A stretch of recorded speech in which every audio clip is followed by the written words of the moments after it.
We're in Georgetown County right now, where I am visiting with South Carolina Cares Animal Sanctuary.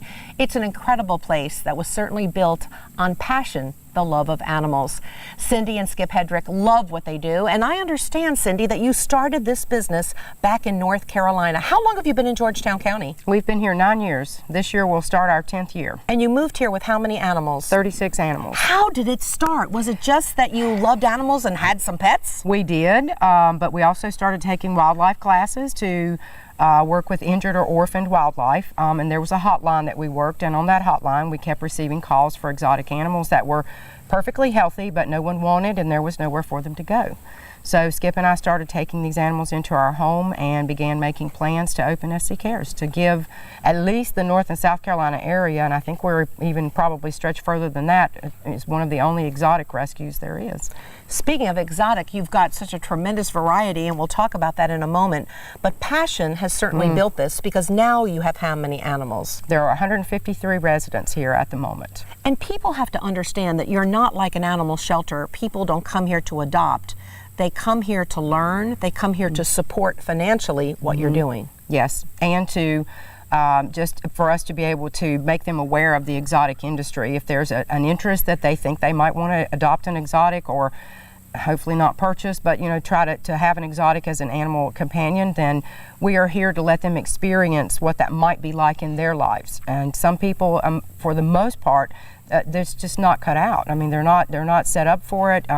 Parrots live 80, 90, and 100 years. These tortoises, which we get calls for a lot of tortoises and the parrots, live 100 years as well. And so even for Skip and I, they're going to outlive us, at least those animals that are here. People just don't realize, the expense, the noise, the mess, and, it seems like a grand idea at the time if, you see a macaw and, they're beautiful and their colors are bright. But, having that animal in your home is not necessarily something that people can live with. So when you give tours of this facility, you educate people as well, but people also need to know that they can't just show up here. They have to call for an appointment. Tell them why, Cindy. Well, because of the 153 residents that are here, and the animals are our first and primary concern, we have to make sure they're all fed and taken care of, and that's basically a full-time job. And depending on what volunteers are here and our helpers that are here now, we just have to make the appointment so that we have the time that it takes. It takes about an hour and a half, depending on how interacting they are with us and the animals in questions. It could be even a 2-hour tour, and sometimes I've blasted on for a while and it's become a 3-hour tour. I call that the Gilligan tour. So at any rate, but my passion, and for mine and Skip's, for these animals just comes through when you start talking about them, telling their stories, and so many of them have been in so many homes already that they're here now, they're stable. We offer them as much love and the best environment. I won't call it natural, because all these exotics should be somewhere else in the wild and not here. I saw a pen with deer, and there was a great story about Missy. Yes, Missy was an infant. She still had the spots. I mean, just adorable. Her mom had jumped in over a 6-foot fence in someone's backyard. Missy tried to get through the fence, which instinctively in the wild, if it was a thicket, she would be able to push through eventually. But of course the chain link didn't give, and she ended up with neck compressions and ended up totally paralyzed. Her legs would not move.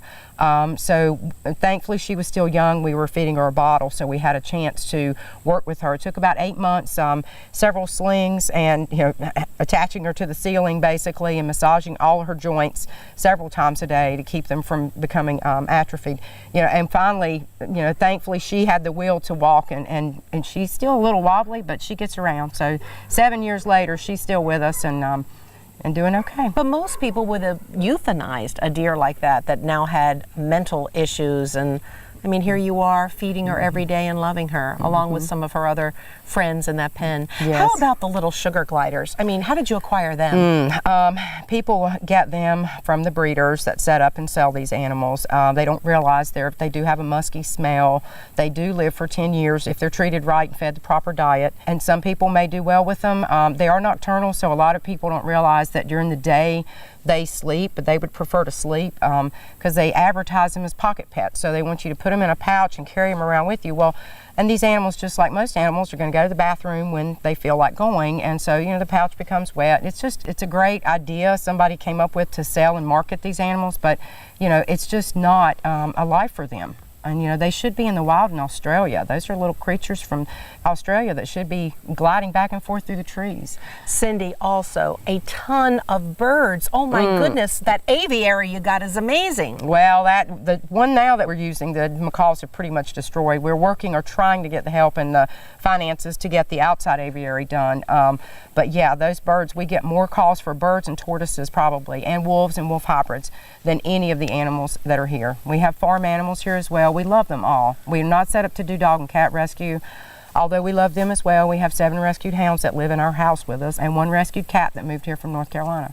But we've been at capacity for so long, and it's heartbreaking to not really have any other outlets to refer people to when they call. And I understand their stories. People pass away. These parrots live such long lives that, you know, they outlive the humans that were taking care of them, and they're so sensitive. The parrot is not only now suffering the loss of its human companion, but now if anything that's changed in its environment creates stress, which is why some of the birds we have plucked their feathers, and that's a self-induced stress reaction that they've gotten because they've been changed and moved around. One little bird, Eclectus, has no feathers on her body at all. This was her 8th home. She got here at 6 years old, and this was her 8th home. I mean, people just don't understand what all those changes create, and then they develop psychological issues. And some, you know, for a long time, there were several that would just try to attack us when we'd let them out. We want everybody out of their cages and having fun and interacting with the other birds, and almost all the birds are community birds, so we can do that. There are a few that attack either other birds or other humans. And you know, it's really a lot to do with what's happened in their past that's made them feel the way they feel. We can certainly hear her love, we can hear her passion. And you're going to hear that from Skip, her husband, right now as we move over to check out the horses and the wolves.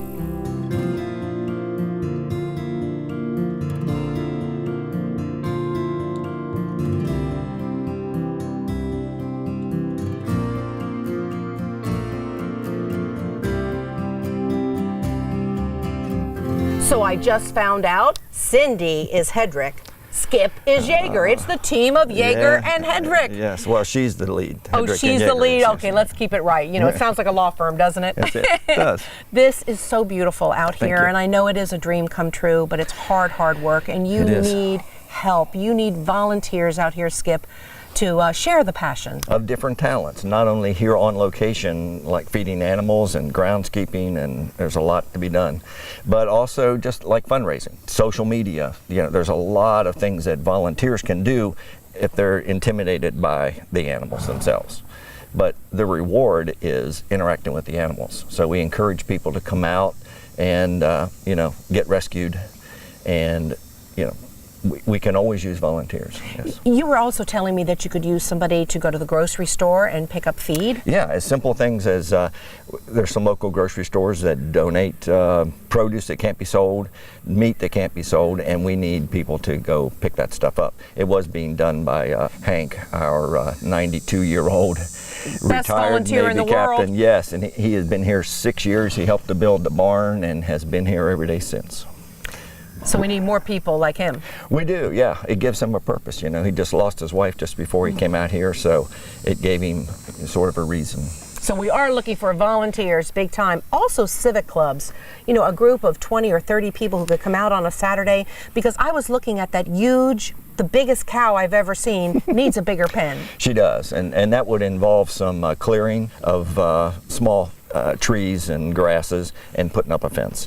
And we've had, you know, we've had school groups come out for their spring break, fall break, and they do a lot of the maintenance, like cleaning up leaves in the fall, and we store up these pine needles for bedding in the wintertime for the animals, that so we don't have to put heat in their huts.